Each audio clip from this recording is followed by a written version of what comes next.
सहनाववतु सहनौ भुनक्तु सह वीर्यं करवावहै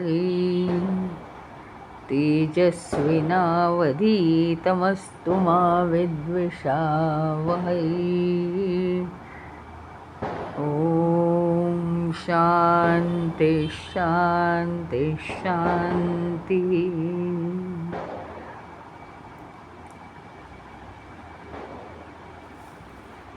अखण्डमण्डलाकारं व्याप्तं येन चराचरं तत्पदं दर्शितं येन तस्मै श्रीगुरवे नमः। अज्ञानतिमिरान्धस्य ज्ञानाञ्जनशलाकया चक्षुरुन्मीलितं येन तस्मै श्रीगुरवे नमः। गुरुर्ब्रह्मा गुरुर्विष्णु गुरुर्देवो महेश्वरः गुरुरेव परं ब्रह्म तस्मै श्रीगुरवे नमः। स्थावरं जङ्गमं व्याप्तं यत्किञ्चित् सचराचरं तत्पदं दर्शितं येन तस्मै श्रीगुरवे नमः। चिन्मयं व्यापि यत्सर्वं त्रैलोक्यं सचराचरं तत्पदं दर्शितं येन तस्मै श्रीगुरवे नमः। सर्वश्रुतिशिरोरत्न विराजितपदाम्बुजः वेदान्ताम्बुजसूर्यो यः तस्मै श्रीगुरवे नमः। त्वमेव माता च पिता त्वमेव बन्धुश्च सखा त्वमेव विद्या द्रविणं त्वमेव सर्वं मम देवदेव त्वमेव सर्वं मम देवदेव।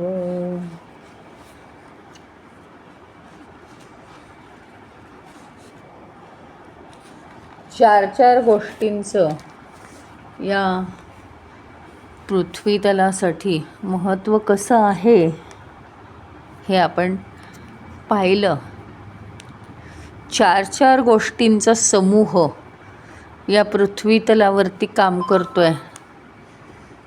एक महत्त्वाची गोष्ट मुळामध्ये असली पाहिजे, दुसरी त्याला सपोर्टिंग गोष्ट असली पाहिजे, त्या दोघांचं संबंध साधणारा सांधा असला पाहिजे आणि त्यांना सगळ्यांना कंट्रोल करणारा हा चौथा घटक असतो। तो चौथा घटक कंटिन्युइटी किंवा ज्याच्यामुळे ती क्रिया दिसून येते असा तो घटक दाखवतो।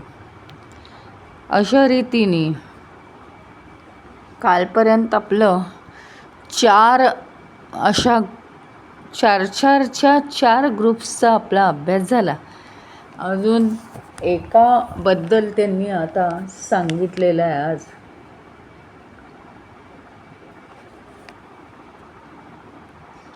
अथ अध्यात्मम् अधरा हनु पूर्वरूपम् उत्तरा हनु उत्तररूपम् वाक्सन्धिः जिह्वासन्धानम् इति अध्यात्मम्। म्हणजे आत्मविषयक आत्मस्वरूप विषयक संहितेचं वर्णन आहे आता.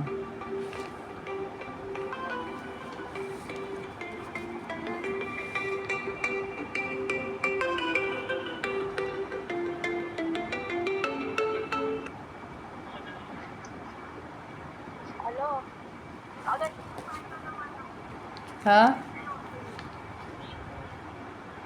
होईल होईल कर.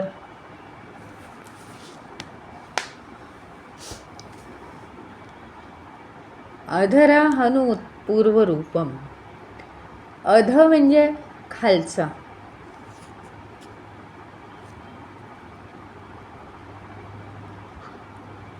हनु याचा अर्थ काय माहिती का?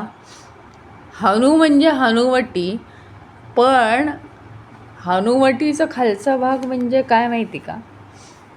खालचा जबडा. आपला तोंड आपण उघडतो ना, तर अधरा हनु म्हणजे खालचा जबडा, हे पूर्वरूप आहे. उत्तरा हनु उत्तर रूपम म्हणजे वरचा जो जबडा आहे तो उत्तर रूप आहे. वाक् संधी, खालचा भाग तोंडाचा आणि वरचा भाग मिळून आपली वाणी बनते. दोन्ही भाग हल्ले पाहिजेत, एकमेकांना मिळाले पाहिजेत, त्याची वाणी बनते. त्या दोघांचा संयोग म्हणून आपली वाणी होते. वाक् संधी ही.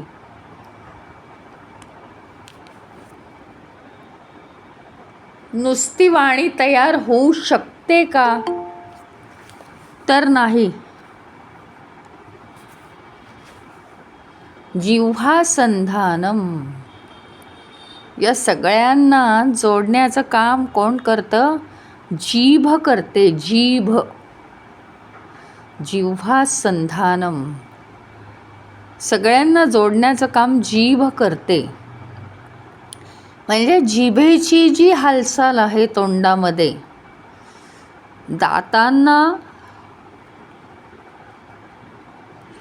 दातांना विशिष्ट ठिकाणी जिभेचा स्पर्श होतो.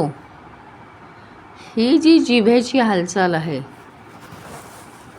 त्याच्यामुळे वाणी निर्माण होते. म्हणजे आपली वाणी निर्माण व्हायला काय काय कारणीभूत आहे? मुख्यतः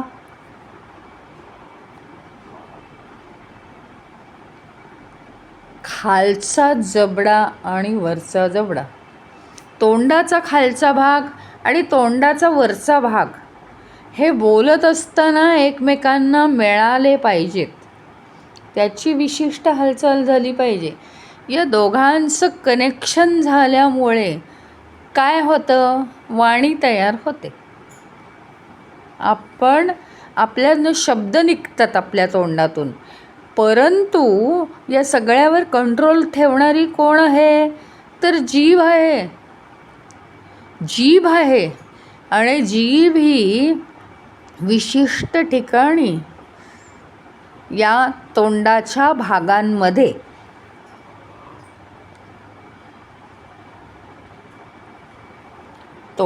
भागांमध्ये जीभ ही एका विशिष्ट ठिकाणी स्पर्श करते. आता नुसतं एवढाच अर्थ आहे का याचा? तर नाही. सांगण्याचे उद्देश अनेक आहेत.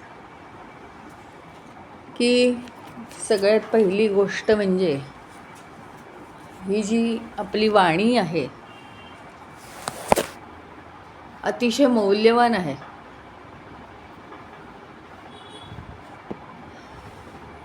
इतकं मौल्यवान साधन आपल्याला हे दिलेलं आहे.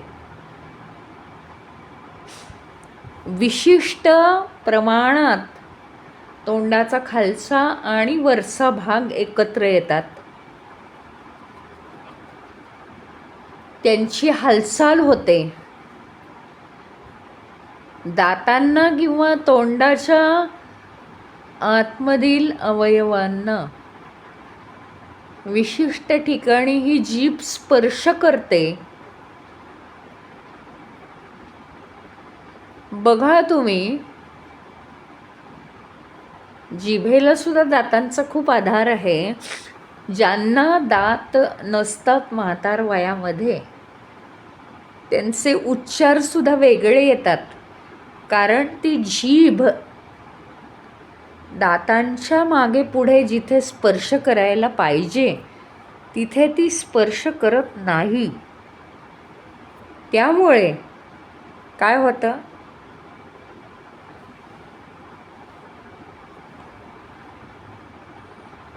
वेगळे उच्चार होतात. आपल्याला शब्दशः अर्थ घ्यायचेच नाही आहेत. आत्ता सांगितल्याप्रमाणे सगळ्यात महत्त्वाची पहिली गोष्ट काय होती आहे माहिती आहे का, की आपली वाणी ही अतिशय सुंदर असं साधन, मौल्यवान असं साधन आपल्याला दिलेलं आहे. इतकं छान बनणारं, म्हणजे नुसते तुम्ही तोंडाचा खालचा आणि वरचा भाग एकत्र केल्यानंतर आणि विशिष्ट ठिकाणी जिभेचा स्पर्श झाल्यानंतर आपल्या कंठातून आवाज निघून आपली वाणी जी तयार होते, शब्द, ते काय असे तसे काढायला आहेत का तोंडातून? तर नाही ना. वाटेल ते मला जे पाहिजे, मला हवे आहेत तसे खराब शब्द मी तोंडातनं काढायचे आहेत का? तर नाही. माझी वाणी ही अत्यंत मोलाची वस्तू परमेश्वराने मला दिलेली आहे. आणि हा एक भाग झाला. म्हणजे या वाणीतून इतक्या सहज रीतीने वाकडे वेडेवाकडे शब्द कसे काढायचे आपण? जर आज एवढ्या परफेक्ट मेजरमेंटमध्ये तोंडाचा खालचा आणि वरचा भाग जर दिला नसता,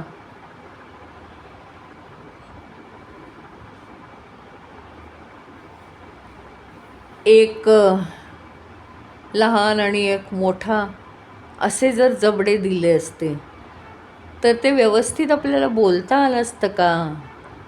जिभेचं मेजरमेंट कसं आहे, ती विशिष्ट ठिकाणी कशी लागते, आणि मग त्यातनं आवाज निघतो आणि अतिशय म्हणजे काय म्हणतात त्याला, अर्थपूर्ण शब्द आपल्या तोंडातून निघतात. इतकी मौल्यवान वस्तू आहे ही वाणी म्हणजे. आणि मग मला पाहिजे तसे वाईट शब्द या वाणीतून मी काढायचे आहेत का?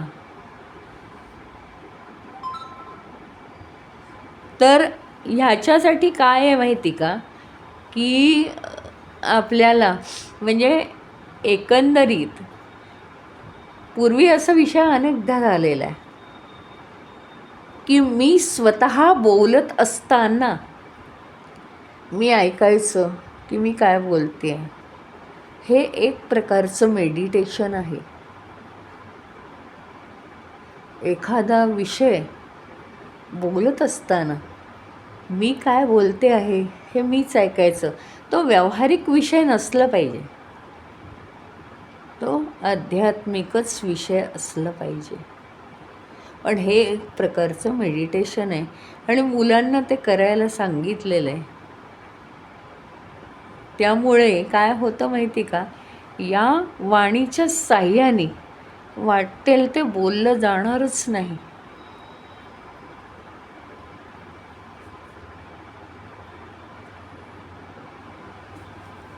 दिवसभर मी बोलत असताना माझ्या गळ्यातून जो आवाज निघतो आहे त्याच्यावर जर मी मेडिटेट करत आहे, तर कोणताही आवाचा सवा शब्द जाऊच शकत नाही.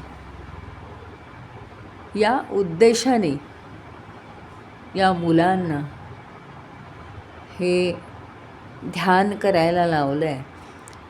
त्यामध्ये एकतर वाणीचं महत्त्व समजावून सांगितलेलं आहे, की वाणी ही अत्यंत मोलाची गोष्ट आहे आणि ती तुम्ही सहज समजू नका. तर त्याचा उपयोग चांगल्या भावनेनी, चांगल्या शब्दांसाठी, चांगल्या कामाकरता करा. जास्तीत जास्त चांगलं काम काय आहे? तर माझ्या मुखातून ओम गं गणपतये नमः, ओम गं गणपतये नमः. माझ्या मुखातून जास्तीत जास्त देवाचं नाव घेतलं पाहिजे. हे सगळ्यात श्रेष्ठ काम आहे. कारण ही वाणी म्हणजे खालचा आणि वरचा भाग तोंडाचा, आणि ह्याच्यातून ही वाणी तयार झाली आहे.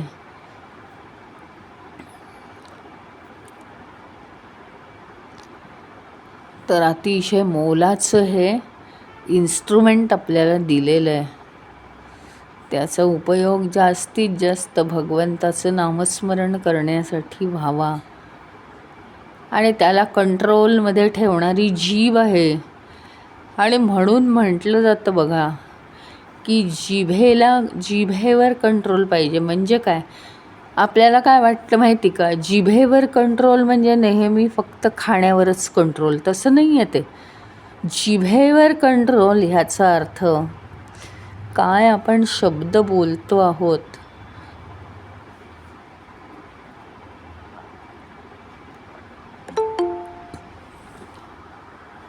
याच्यावर आपला कंट्रोल पाहिजे.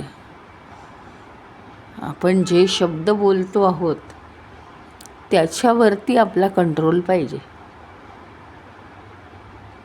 म्हणून जिव्हा संधानम, जीभ हा त्याचा सगळ्याचा संयोजक आहे.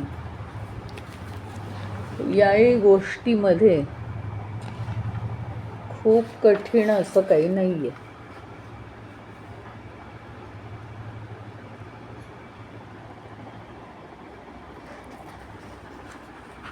अशा 5 गोष्टींवर मेडिटेट केल्यानंतर ते म्हणतात, इति मा महासंहिता य एवमेता महासंहिता व्याख्याता वेद संधीयते प्रजया पशुभिः ब्रह्मवर्चसेनाद्येन सुवर्गेन लोकेन. ते काय म्हणतात की अशा या 5 महासंहिता आहेत. आणि जो कोणी या सगळ्या 5 महासंहिता जाणून घेतो तो सगळ्या स्वर्गीय सुखाशी जोडला जातो, किंवा सगळं सुख मिळवून तो सगळ्यातून मुक्तसुद्धा होऊन जातो. ह्यामध्ये काही फारसं अर्थासारखं काही नाही. तो समारोपाचा श्लोक आहे. इथे हा पहिल्या अध्यायाचा चॅप्टर 3 समाप्त झाला. चॅप्टर 3 जो होता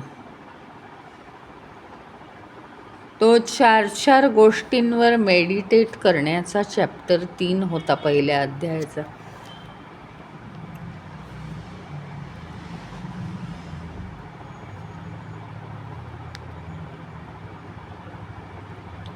आता अनुवाक 4, अनुवाक म्हणजे चॅप्टर 4, मेधाश्री कामजप होमौ.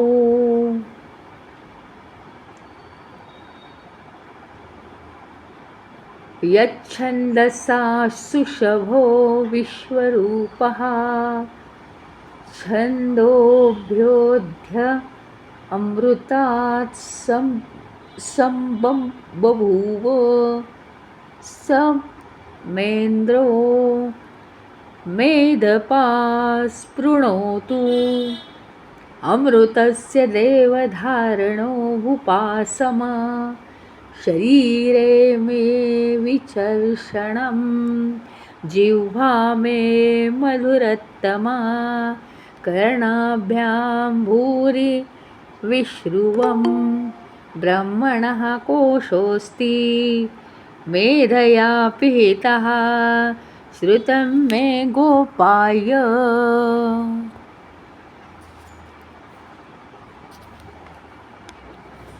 हा भाग काय सांगतो माहिती का? परत तेच की हे सगळं ध्यान करण्याची पद्धत आपण शिकलो वरच्या भागामध्ये. पण एक गोष्ट म्हणे लक्षात ठेवा की करते आम्ही कोणी नाही आहोत. म्हणजे चला गुरूंनी सांगितलं, आम्ही ध्यान केलं म्हणून आम्हाला सगळं मिळालं, असे आम्ही कोणी करते नाही आहोत. शेवटी मी करता नाही, मी काहीही करत नाही हा भाव येण्यासाठी पुन्हा कोण वैदिक या ज्या देवता आहेत, वैदिक देवता म्हणजे एकतर निसर्ग, वैदिक देवता म्हणजे एक तर निसर्ग, किंवा मग ते कोणाला बोलवतात, एक तर सृष्टी निर्मात्याला म्हणजे ब्रह्मदेवाला, नाही तर इंद्राला. म्हणजे ती एक काय आहे की तो एक संकेत आहे, श्रेष्ठ कोणाला तरी सांगायचं. पण शंकराचार्यांनी इंद्र या शब्दाचा अर्थ कशाचा लावला आहे तर सर्वश्रेष्ठ हा काय आहे मानवाच्या जीवनाच्या दृष्टीने, तर तो ओंकार आहे. आणि म्हणून ओंकार स्वरूपाला प्रार्थना करतायत. म्हणजे मेडिटेशन कसं करायचं हे ते शिकले या मागच्या पाठामध्ये, परंतु पुन्हा पुन्हा हा भाव आपल्यामध्ये जागृत झाला पाहिजे की आपण जे काही करतो आहोत विधात्याची लीला आहे. काहीही आपण करतो याचा अर्थ सुद्धा त्याची इच्छा असेल तर. सहज सहज आयुष्य चाललं असेल ना तर आपल्याला कल्पना येत नाही बरं का. पण खूप अडीअडचणी आल्या ना प्रत्येक गोष्टीत, तर मग आपल्याला कल्पना येते की जर त्याची इच्छा असेल तरच गोष्टी घडतात, नाही तर कितीही आटापिटा केला तरी गोष्टी घडत नाहीत. आणि काही वेळेस काहीही न करता गोष्टी घडतात, त्याचं कारण त्याचीच इच्छा असते, हे आपल्याला समजतं.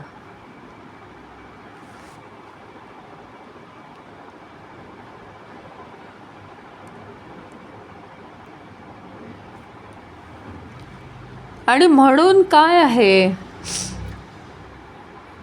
हे त्याचं महत्त्व जाणून घेऊन अशा त्या विधात्याला प्रार्थना केलेली आहे की हे सगळं आम्ही मेडिटेट करायचा प्रयत्न करतोय बाबा, पण एक लक्षात ठेव की आम्ही काय आहोत, अपूर्ण आहोत.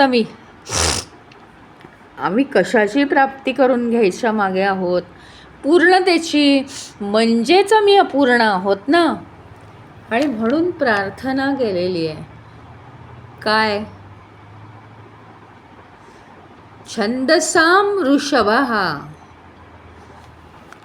छंदस म्हणजे वेदांच्या ऋचा, यांच्यामध्ये जो सर्वश्रेष्ठ आहे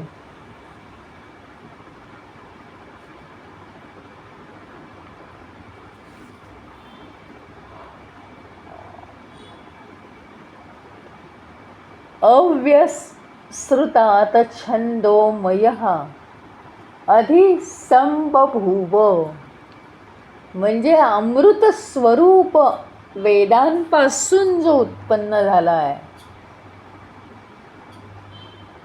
स इंद्र हा मे मेधपा, स्तृणोतु. हे जे इंद्र तत्व आहे म्हणजेच ओंकार स्वरूप आहे,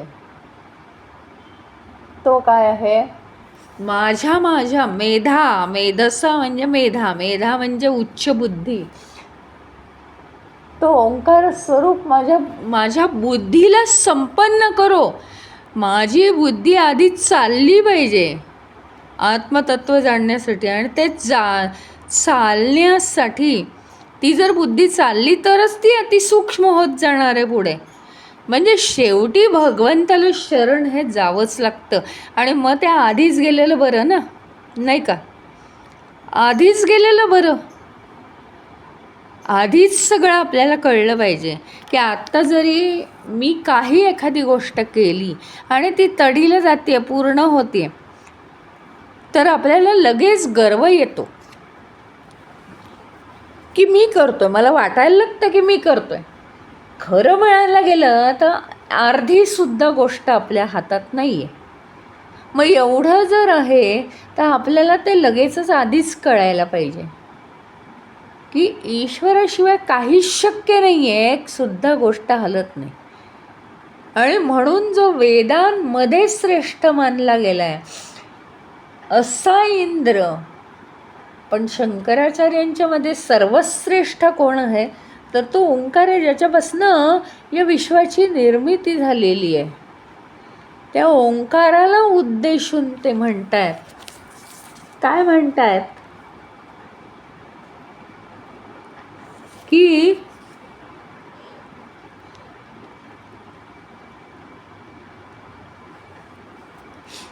हा जो ओंकार आहे तो माझ्या बुद्धीला एकदम तेजस्वी करो.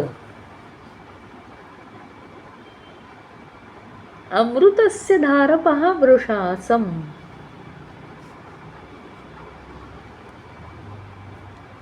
अमृत धारण करणारा असा तो असो.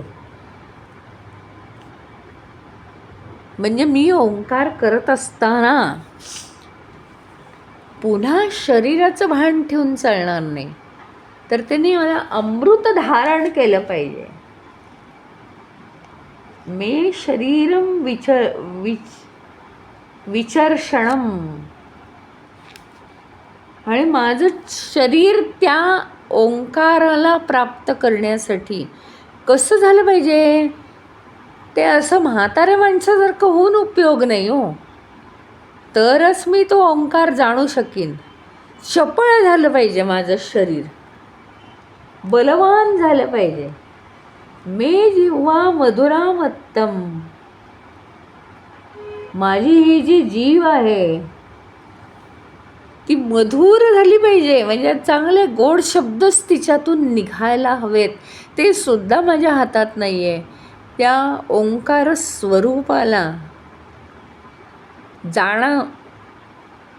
ओंकार स्वरूपाला प्रार्थना करावी लागते, तेव्हा ते होत आहे.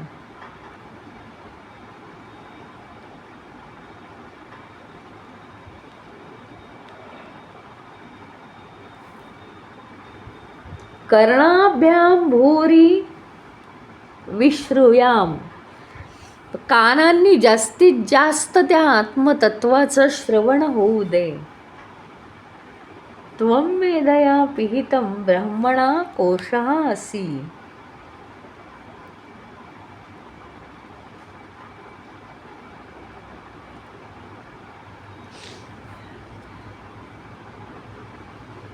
तू ब्रह्माचा कोश आहेस. कोश एवढ्यासाठी आहे, मायेला दाखवण्यासाठी आहे. जो मायेत गुंतलाय त्याला हे कळणार नाही, म्हणून कोश.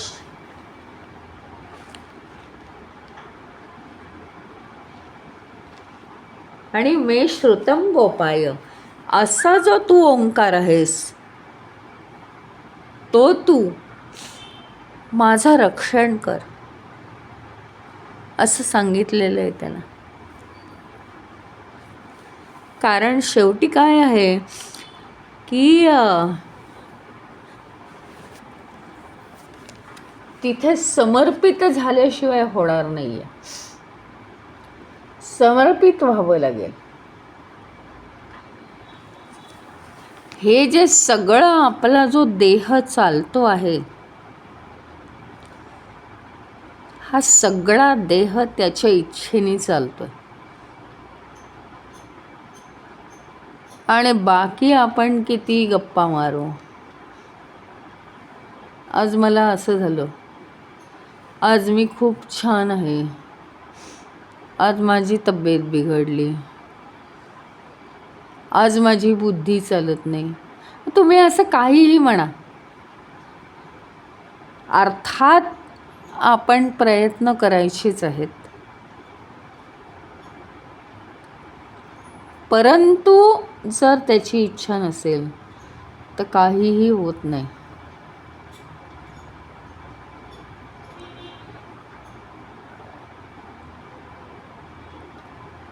परंतु आपलं काम आहे त्याला जास्तीत जास्त समर्पित होऊन सांगायचं की तू माझं रक्षण कर मायेपासून.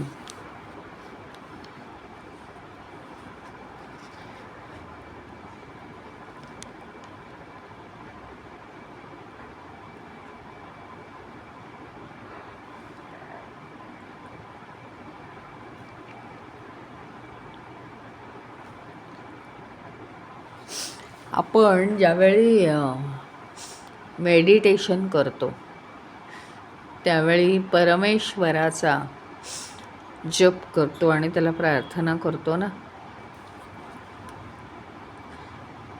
की मला हे आत्मतत्व जाणण्यासाठीच मी मेडिटेट करतो आहे, तर तू मला मदत कर, अशी आपण प्रार्थना करतो त्याला. आणि मग त्याच्या नावाचा जयघोष करतो, त्याच्या नावाचा जप करतो.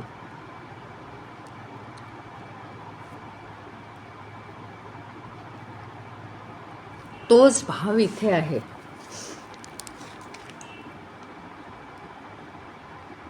त्याला म्हणतात जप. आपण कितीही जरी अभ्यास केला तरी आपल्याला त्या परमेश्वरी शक्तीचं सहाय्य हवं आहे.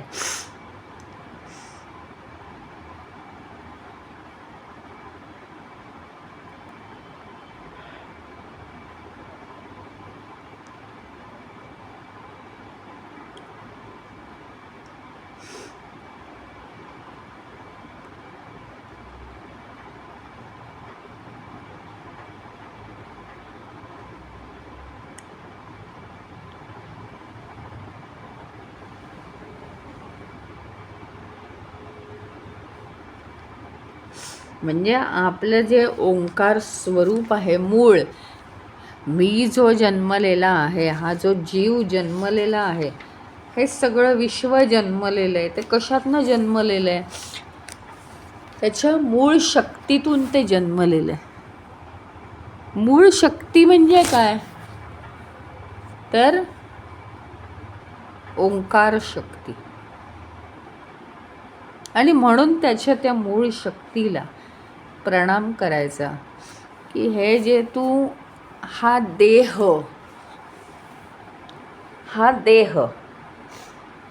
या देहासाठी हे जे मन दिलंयस आणि देहाला चालवणारी जी बुद्धी दिली आहेस, ती सगळी तुझ्यामध्ये लावायची आहे मला. आणि ती सर्वश्रेष्ठ मेधा नावाची बुद्धी करून टाकायची आहे मला. ती मेधा नावाची बुद्धी झाली की तिचं रक्षण पण करणारं तूच पाहिजेस मला.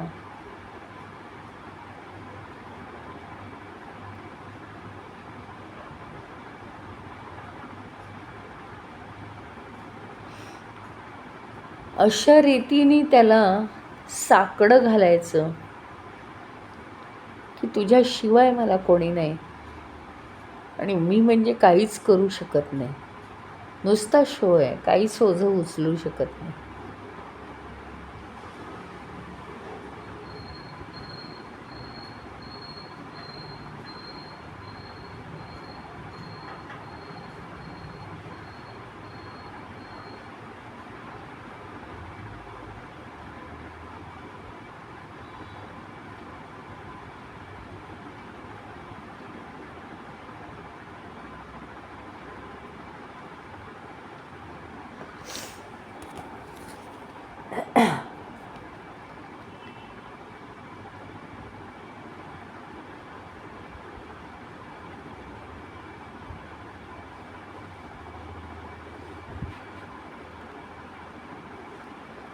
जे प्रत्यक्षात खरं म्हणजे काय आहे, आपल्या प्रार्थनेत सुद्धा हे यायला पाहिजे. जे परमतत्व आहे, जे जाणीव तत्व आहे, ते माझ्यामध्ये आहेच. पण ते जाणीव तत्व असून सुद्धा ज्याची जाणीव मला होत नाही, हे विधात्या, ते जाणीव तत्वाची जाणीव माझ्यामध्ये होण्यासाठी ही माझी वाणी मधुर ठेव. या माझ्या कर्णांनी कानांनी या भगवंताची मधुर भजन ऐकली जाऊ देत.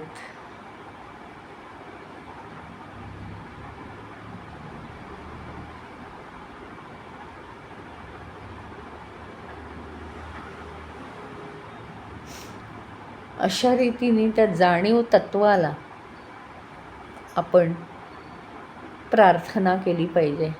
एक नवीन भाग याच्यामध्ये सांगितलेला आहे.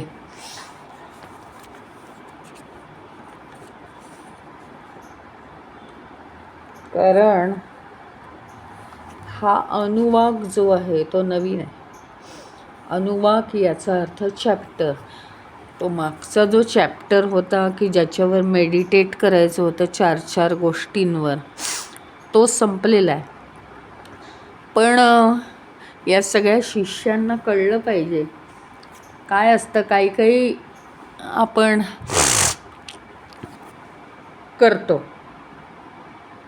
उदाहरणार्थ घरामध्ये 4 कामं काढली, ती झाली पूर्ण, किंवा काही कामं आपण काढली, ती सक्सेसफुल झाली, आपल्याला उत्साह येतो हे कबूल आहे. उत्साह येण्यासाठीच कर्म आहेत.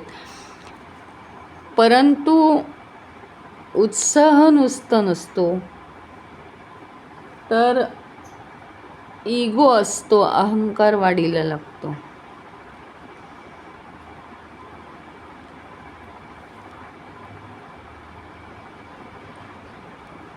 ॲटोमॅटिक हे होतं. तो इगो बॅलन्स व्हावा ह्याच्यासाठी या छात्रांना, या शिष्यांना हा क्लास, हे प्रार्थना परमतत्वाला करायला सांगितली आहे. त्याचं कारण आहे, ही जर प्रार्थना आपण केली नाही तर आपल्यातलं इगो आपल्याला काहीच करू देत नाही. मग पाहिजे ते रिझल्ट्स मिळत नाहीत. कारण तिथे काय असतं, तिथं डुअर मी आहे. डुअरची कपॅसिटी खूप थोडी आहे. मला काहीतरी करायचं आहे असं म्हणून जेव्हा आपण वाट अडवतो त्या परमतत्वाची, तेव्हा आपण खूप लिमिटेड काहीतरी करतो.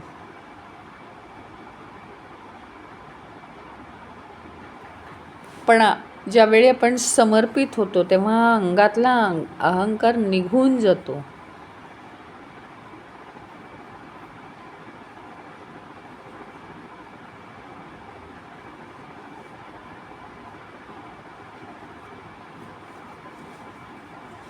आणि म्हणून अहंकार जाण्यासाठी सगळ्यात महत्त्वाची गोष्ट म्हणजे आत्मतत्वाला रोज प्रार्थना करायची आहे की हे आत्मतत्वा, मी डुअर नाही आणि सगळ्या ह्याच्यातून माझं रक्षण कर.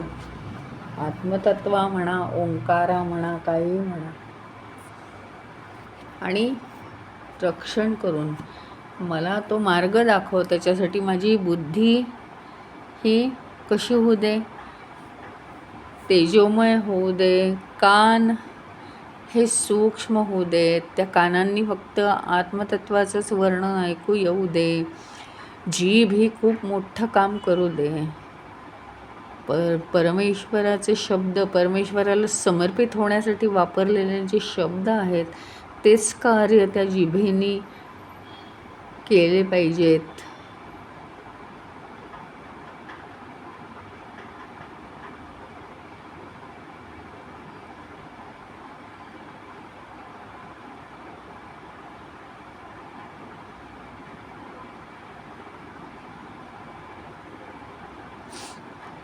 तर इथे हा भाग संपतो. पुन्हा एकदा ह्याच्यावर सविस्तर आपण उद्या ऐकणार आहोत. ओम पूर्णमद पूर्णमिदं पूर्णात् पूर्णमुदच्यते पूर्णस्य पूर्णमादाय पूर्णमेवावशिष्यते. ओम शांती शांती शांती. हरि ओम. श्री गुरुभ्यो नमः. हरि ओम.